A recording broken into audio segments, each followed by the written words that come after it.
Santificação, capítulo 11. O privilégio do cristão. Muitos dos que estão buscando santidade de coração e pureza de vida parecem perplexos e desanimados. Estão constantemente olhando para si mesmos e lamentando sua falta de fé, e porque não têm fé, julgam que não podem reclamar a bênção de Deus. Estas pessoas pensam que o sentimento seja fé, olham por cima da simplicidade da verdadeira fé e assim trazem grandes trevas sobre sua vida.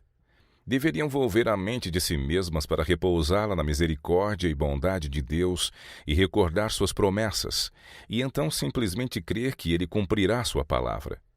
Não é em nossa fé que devemos confiar, porém nas promessas de Deus. Quando nos arrependemos de nossas transgressões passadas contra sua lei e resolvemos prestar obediência no futuro, devemos crer que Deus, por amor de Cristo, nos aceita e perdoa nossos pecados. As trevas e o desânimo virão às vezes à alma e ameaçarão vencer-nos, mas não devemos rejeitar nossa confiança. Precisamos conservar os olhos fixos em Jesus, sentindo ou não. Devemos procurar cumprir fielmente cada dever conhecido e então calmamente descansar nas promessas de Deus. A vida da fé. Por vezes, um profundo sentimento de nossa indignidade enche o coração num estremecimento de terror. Mas isto não é evidência de que Deus tenha mudado para conosco ou nós em relação para com Ele. Nenhum esforço deveria ser feito quanto a dirigir a mente a certa intensidade de emoção. Podemos não sentir hoje a paz e o gozo que sentimos ontem, mas devemos pela fé agarrar a mão de Cristo e confiar nele tão completamente nas trevas como à luz. Satanás poderá segredar: sois demasiadamente grandes pecadores para que Cristo vos salve.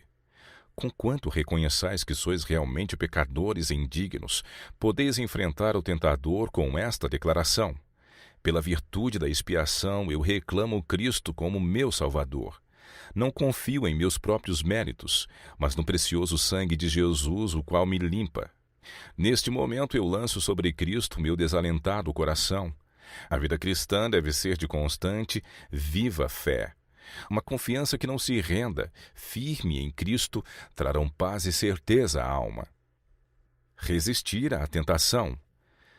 Não vos desanimeis porque vosso coração parece duro. Cada obstáculo, cada inimigo interior, apenas aumenta a vossa necessidade de Cristo. Ele veio para tirar o coração de pedra e dar-vos outro, de carne. Olhai para ele em busca de graça especial para vencer vossas faltas peculiares. Quando assaltados pela tentação, resisti firmemente às más tendências. Dizei a vosso coração: como posso eu desonrar ao meu Redentor? Entreguei-me a Cristo, não posso fazer as obras de Satanás. Clamai ao amado Salvador em busca de auxílio para sacrificar todo o ídolo e lançar fora todo o pecado acariciado. Que os olhos da fé vejam Jesus diante do trono do Pai, apresentando suas mãos feridas enquanto intercede por vós. Crede que vos virá força por intermédio de vosso precioso Salvador. Ver com os olhos da fé.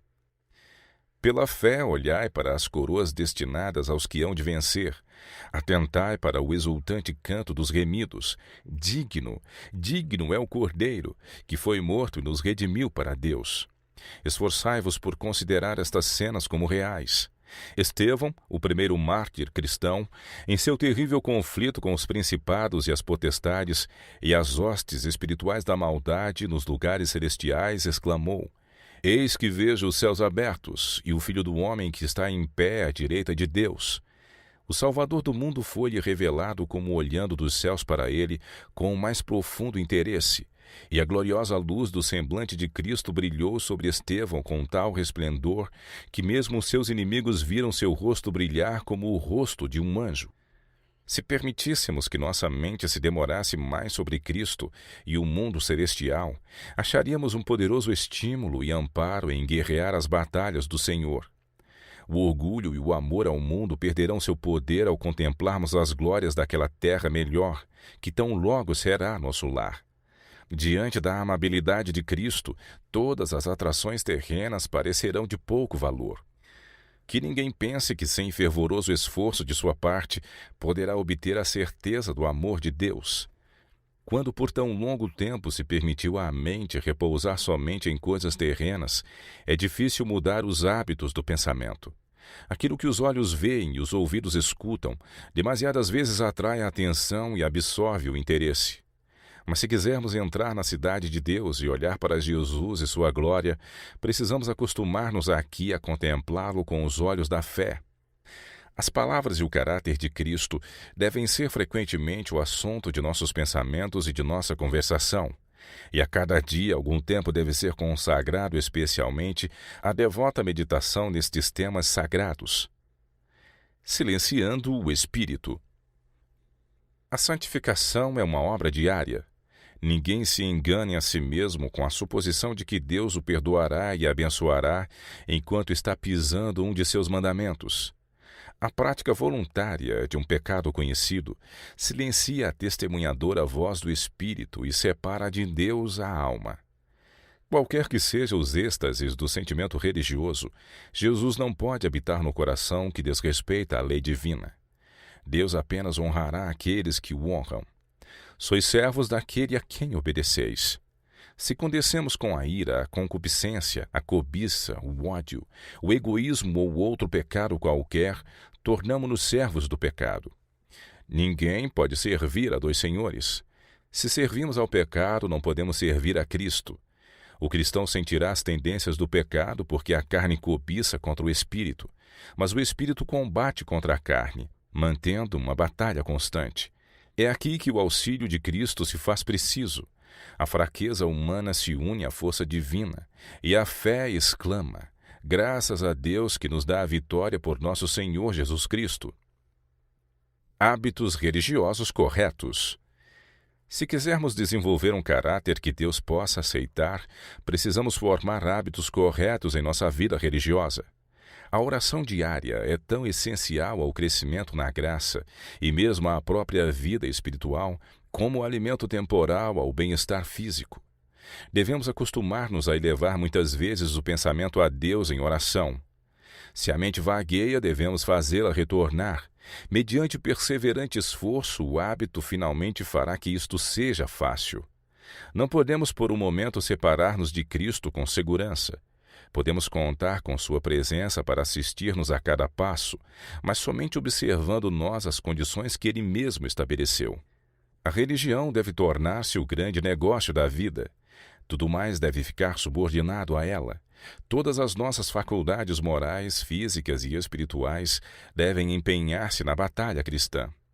Devemos olhar para Cristo em busca de força e graça e ganharemos a vitória tão certamente como Jesus morreu por nós. O valor da alma. Devemos aproximar-nos da cruz de Cristo.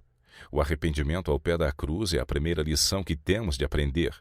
O amor de Jesus, quem o pode compreender? Infinitamente mais terno e abnegado que o amor de uma mãe. Se quisermos conhecer o valor de uma alma humana, precisamos olhar com fé viva para a cruz e aí começar o estudo que será a ciência e o cântico dos remidos através de toda a eternidade. O valor de nosso tempo e de nossos talentos pode ser calculado somente pela grandeza do resgate pago por nossa redenção. Que ingratidão manifestamos para com Deus quando o roubamos, retendo dele nossas afeições e nosso serviço. É demais dar-nos a nós mesmos a Ele, que tudo sacrificou por nós? Podemos nós escolher a amizade do mundo, diante das honras imortais que Cristo oferece, que se assente comigo no meu trono, assim como eu venci e me assentei com meu Pai no seu trono? Uma obra progressiva. A santificação é uma obra progressiva. Os passos sucessivos são postos perante nós nas palavras de Pedro. Pondo nisto mesmo toda a diligência, acrescentai à vossa fé a virtude, e a virtude a ciência, e a ciência a temperança, e a temperança a paciência, e a paciência piedade, e a piedade amor fraternal, e ao amor fraternal caridade. Porque se em vós houver e abundarem estas coisas, não vos deixarão ociosos nem estéreis no conhecimento de nosso Senhor Jesus Cristo. Portanto, irmãos, procurai fazer cada vez mais firme a vossa vocação e eleição, porque fazendo isto nunca jamais tropeçareis. porque assim vos será amplamente concedida a entrada no reino eterno de nosso Senhor e Salvador Jesus Cristo. Eis aqui um procedimento pelo qual podemos ter certeza de que jamais cairemos. Aqueles que estão assim trabalhando sobre o plano de adição em obter as graças cristãs, terão a certeza de que Deus operará de acordo com o plano de multiplicação em assegurar-lhes os dons de seu Espírito.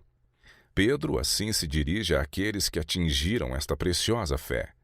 Graça e paz vos sejam multiplicadas pelo conhecimento de Deus e de Jesus nosso Senhor. Pela graça divina, todos aqueles que quiserem poderão galgar os brilhantes degraus da terra ao céu e, afinal, com júbilo e perpétua alegria, passar através dos portais para dentro da cidade de Deus. Nosso Salvador requer para si tudo o que há em nós.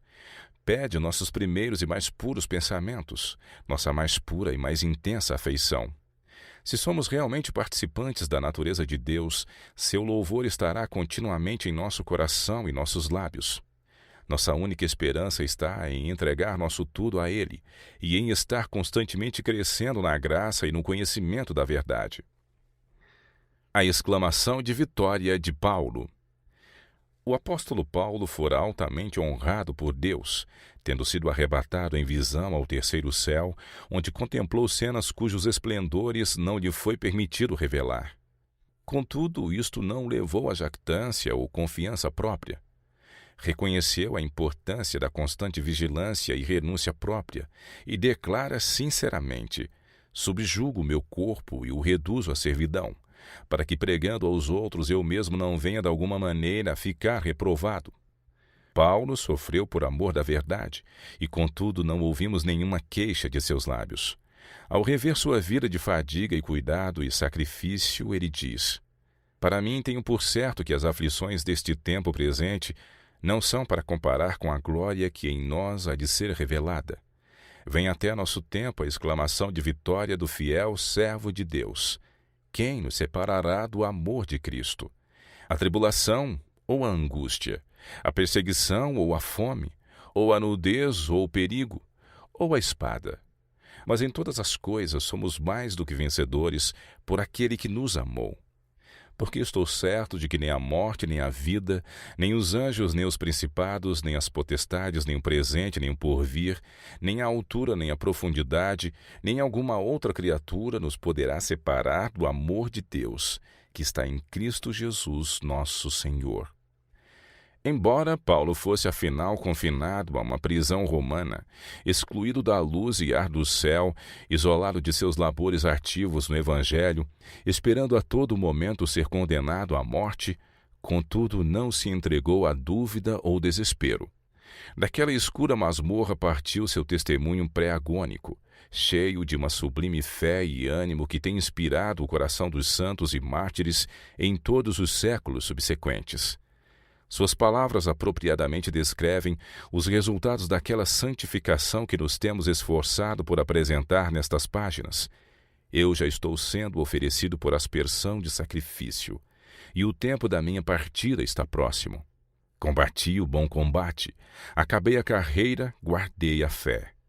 Desde agora a coroa da justiça me está guardada, a qual o Senhor, justo juiz, me dará naquele dia, e não somente a mim, mas a todos os que amarem a sua vinda.